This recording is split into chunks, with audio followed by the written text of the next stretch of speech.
Call me Fuego, 93 like me. Fire in the sheets, spending summers on the sea.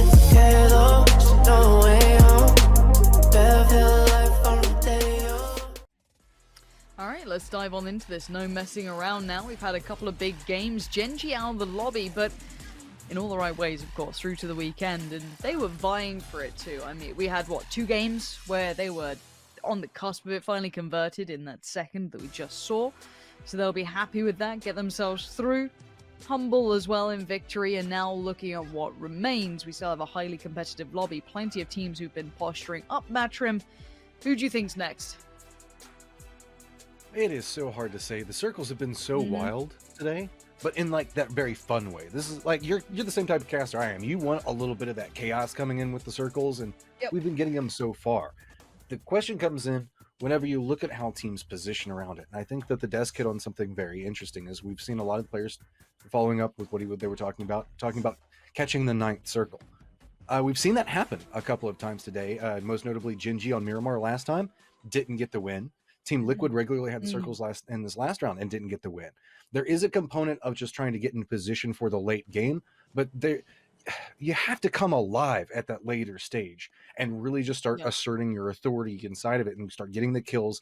Probably, I'd say, whenever there's like 7 or 8 teams remaining at that stage. And Shoot to Kill have a little bit of a matter of urgency to attend to. They want to kind of sweep through this, maybe secure their next steps forward, alleviate some pressure on the northern side. They've got at least a knock for it. They need to continue forward. And there goes the rest of LG Divine, or the remaining player.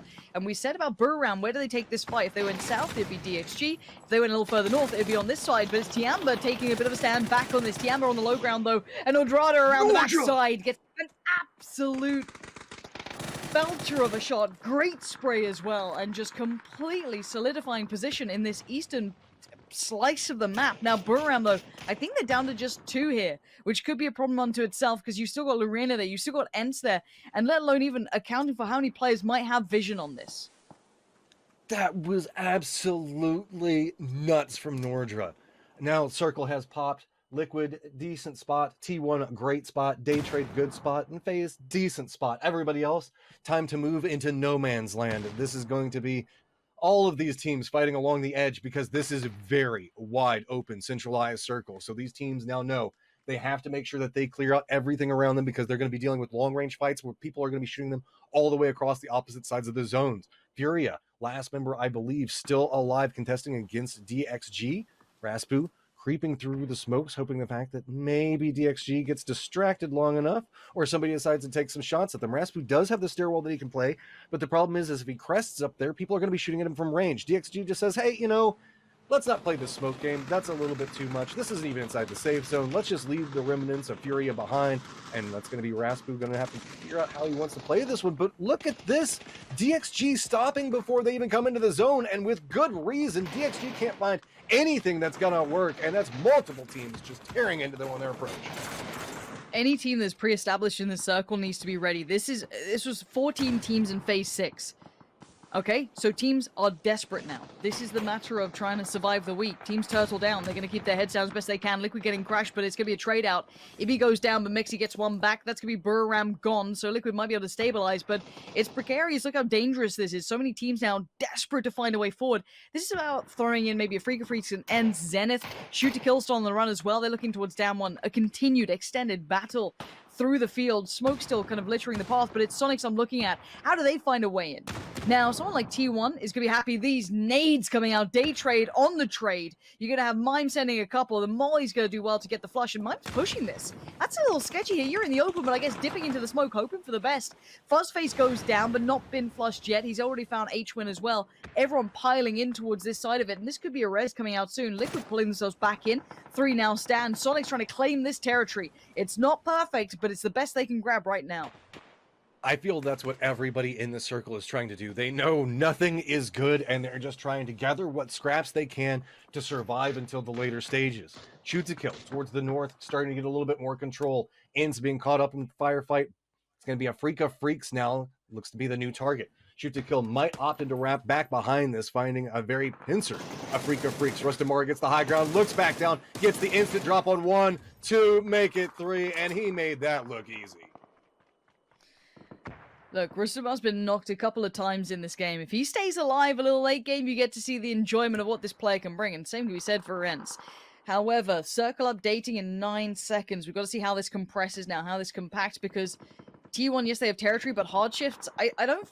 Unless we have a hard shift south or northwest, everyone's screwed. Okay, T1 screwed, FaZe is screwed, Liquid is safe-ish, but only if people don't move in behind them. This is time to secure the extremities. This will force fights. There are no two ways about this. Unless you still have vehicles and can build your own cover. Shinboy's gone up. That is going to be mad. The Orm's going to come out and play. This could be super useful in this if they start peeking ridge lines. Might be able to crack a couple of skulls and find a way forward. Shoot to Kill and Ents are about to clash. Zenith and T1 are about to clash. There are so many fights because there's no other option. You have to try and take any position you can.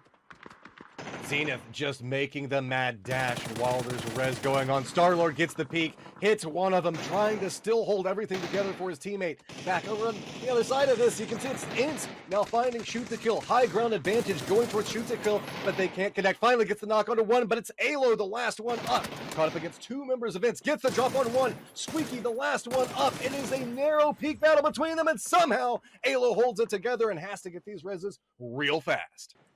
This readjust from Liquid is fantastic, by the way. This is a really, really good adjustment and it's paying dividends. Klim's just found Gustav. FaZe are in a bit of a spot of bother. They tried to take the vehicles, but look at this readjust from Liquid. They've taken their own vehicles. They've set up their own encampment. It is the best they can work with. This little deflate, this little roll of the ridgeline. Fuzzface now, the last one standing, it looks like, and he's almost being taken out by the car. Has to run away from this. He was tempted to try and make the playoff. And Zenith do stay alive with 4 here. Still have to get past T1, and that's going to be the main plan for them. Soniqs in the middle of the field as well. They've got a hay bale to work with. And there's still a man with a shotgun up against them. What is this game? Star-Lord and Addo, though, in combination, finding 2 of Zenith. That's a big problem. They wanted that 4 alive towards that late game, maybe secure themselves in the northern portion. That's now out of the question. Addo with the flush, feeling nasty, venomous in case. Now, Addo, what does he do with the rest of this, though? He's got the wall in front, one smoke to play with. He's too many angles. Tiggleton is there, but look at the damage being done. Soniqs have turned up. Wiped through it. Soniqs take over the northwest side. You have the northeast, kind of north, being Shoot to Kills, and then Liquid in the south. This is a wild circle now. Regroup quite strong. FaZe finding some troubles as it's going to be Liquid lined up against them, and there you go, dropping us down to 3. Soniqs with 4 up, Team Liquid with 3, Shoot to Kill with 3. It's going to be about the circle popping in just a few seconds on where to go, but let's be real. It's just a couple of hills. It's just rolling through this one. It's about the cover and the firefights and the destiny that you can make from yourself from this point forward. Soniqs now going to be forced to fight. Liquid, if they can keep themselves safe from the one dangerous side, they're in a big position, but Soniqs trying to avoid Shoot to Kill. They are trying to work Liquid together, it looks like. Shoot to Kill now maintaining the north, keep their head down. Liquid can't do anything about this. They are desperate for that third party to happen, but these nades come in. Soniqs get away with murder. They're allowed to get away with this, pushing all the way through. Shoot to Kill gave up the position that could have punished this. Now Soniqs get the freedom to push towards Liquid. Liquid probably baffled by this, going, I thought there was a team on the other side. How have they just run through the field? And Soniqs just trying to do every bit of damage they can. Now one knock came in. If I'm Shoot to Kill, is it time to push on that? H-Win is their main man. He is their rock in the field to make sure this push doesn't happen without being seen. Soniqs might have put themselves in a questionable position here, unless you get something big from the likes of Tiggleton. Unless H-Win is really keeping that information flowing, they could be in a spot of bother. They need to stabilize and do it quick. See the arching throwables coming into play. Players starting to drop down to their bellies. There's not a lot of options for cover, so instead Tig is leaning into Snake Life, but he's doing it to get to position. On the other side, Alo's doing a similar strategy, creeping forward, seeing if maybe they can just get a little bit closer with these throwables. Mime says, screw that. I've got confidence in my aim. Lines up, does manage to drop Luke. Alo's gotten spotted out as well. Soniqs playing this one aggressively. Alo, the last one up, no life to work with, and there we go. It's going to be Soniqs, 13 kills, grabbing a round victory.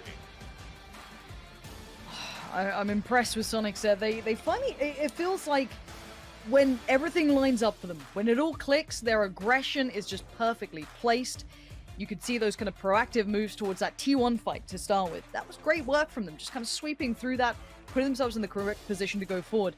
The final fight, well considered. It was dangerous for a portion there, but having H-Win in that great off angle, ensuring that no one from Shoot to Kill could have capitalized, and honestly, Shoot to Kill, there was a knock against Soniqs there that could have spurred them forward. It could have created a chance for them to try and make some moves. They opted to go for that kind of prone.